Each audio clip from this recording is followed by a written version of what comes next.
When I was a kid, I was taken to church every Sunday morning, Sunday afternoon, and Wednesday night. Not uncommon for a kid in the rural South. It's a place where church is community. And for me, that church was tiny, almost exclusively family, about 15 to 25 of us all on a regular basis. Our little group went for long periods without a permanent pastor. One of the interim pastors was a very kind older man who had retired from his regular church gig and was taking on our little church as a favor.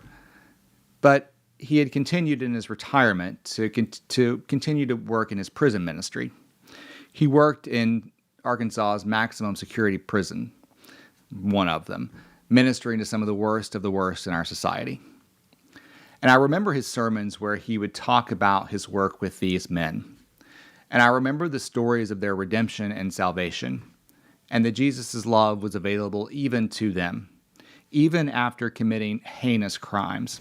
Even still, the grace and compassion were theirs for the taking. I also remember the sermons about gay people.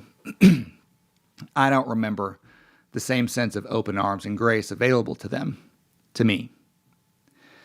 And to be fair, maybe there was.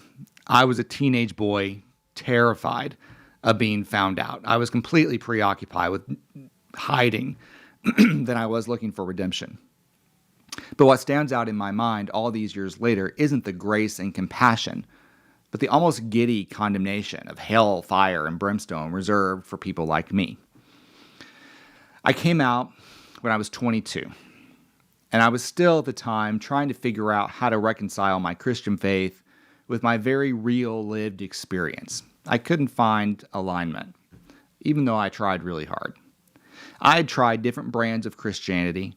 I sought out mentors and teachers who would make the case that Jesus himself never discussed homosexuality, even though he lived during a time when it was very, very common. He was never recorded as having said anything about the topic. And for a while that worked for me, for a little bit. But eventually I just got tired of having to defend myself, not to Christ, but to his followers. I go to grad school and had to take classes on the Catholic Church and the spread of Christianity. And with that knowledge, I decided I'm ready to let all this go. I was young. Life was the divine, and the world was my sanctuary. But as I matured and developed, something felt missing. I got to that place where I started asking myself, is this it? What does it all mean?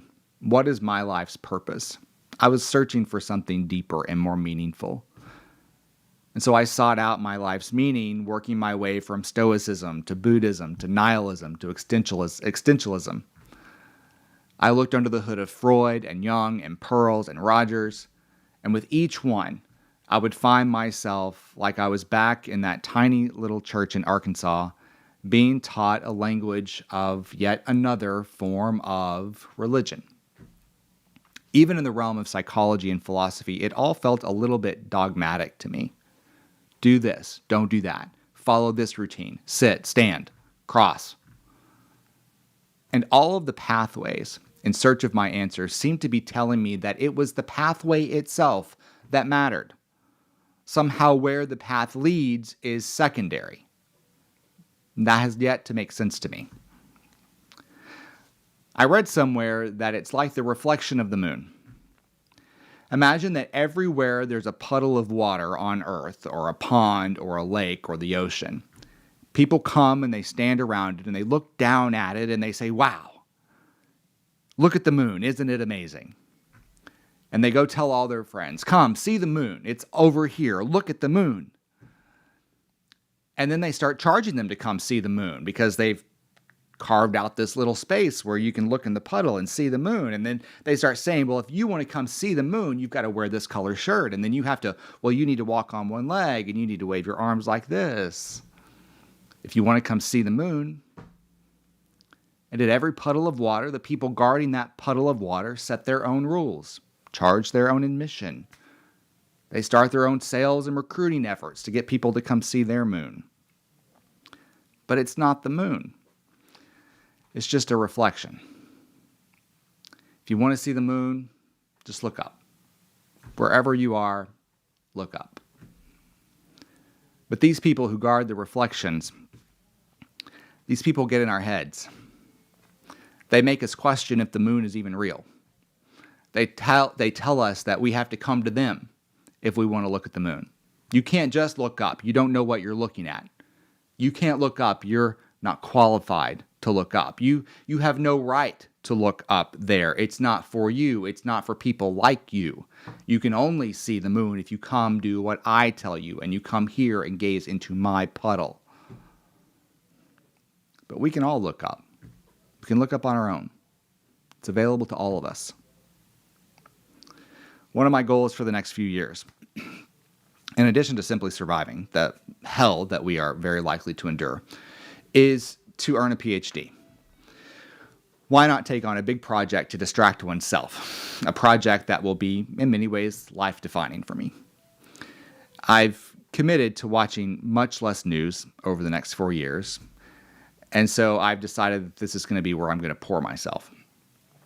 Well, I've started the application process, and I've been asked to write a short essay discussing what it is that I would like to focus on for the dissertation, which seems a little early, but I guess they want to know what I'm thinking.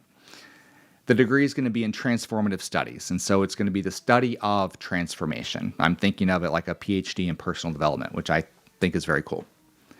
And I've been thinking about what I want to research and eventually write about and speak about for a very long time, if I live a very long time, and that's the hope. And this whole process has been really interesting. Having to put yourself out 5 years from now and think, okay, what will be interesting and fulfilling and useful and meaningful to talk about for where I'll be 5 years from now. And I haven't landed on the topic 100%, but I'm about 99% certain that what I want to explore is this idea that's called spiritual abuse. A lot of people experience spiritual abuse, but never talk about it. And I'm curious about what is the transformation for those people who experience spiritual abuse as kids and later in life find their way back to their spirituality. How do those people heal? Was there a developmental process that's common amongst these people? Do most of the people who experience spiritual abuse, do they come predominantly from one type of faith? I have a lot of questions about it. I'm very curious about it. Spirituality is a very complicated topic, and it's a hot button. It's one that gets everybody riled up.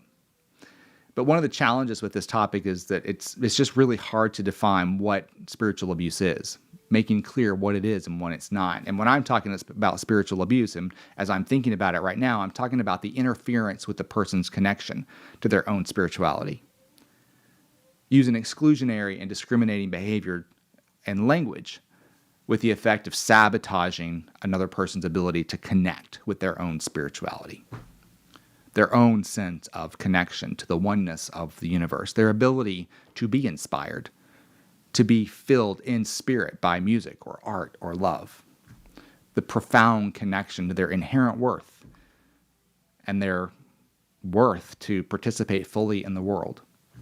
I think that's something worth talking about and researching and studying and teaching, and so that's the plan. I haven't started yet. I haven't even been accepted yet. The application isn't due until February 5th, and I'm, of course, waiting till the last minute. But regardless of that, it's a topic that I'm interested in, and what I wanted to do today was invite you, if you are somebody that story resonates with you, if you are somebody that has experienced spiritual abuse, if you are somebody that has experienced that and found your way back to a place where you don't cringe when you hear the word prayer or blessing or church, that I would like to talk to you. I would like to talk to you and hear your story. So I'm inviting you today, if that's you, drop me a DM, send me an email, and let me know about your experience, or at least let me know that you're open to one day being interviewed on this topic, because I think there's a lot of good stories out there worth sharing, and I think there's a lot to learn that can be used to help people find what I think we're going to need in 5 years, and that is connection and oneness, and to be in touch with our spirituality when it feels like everything else is falling apart. So let me know if that's you. And until next time, may you have joy, peace, and happiness, good health and well-being, a life of ease and prosperity, the courage to get what you want from this life, the clarity to know what that is, the imagination to not sell yourself short, and the discipline to see it through.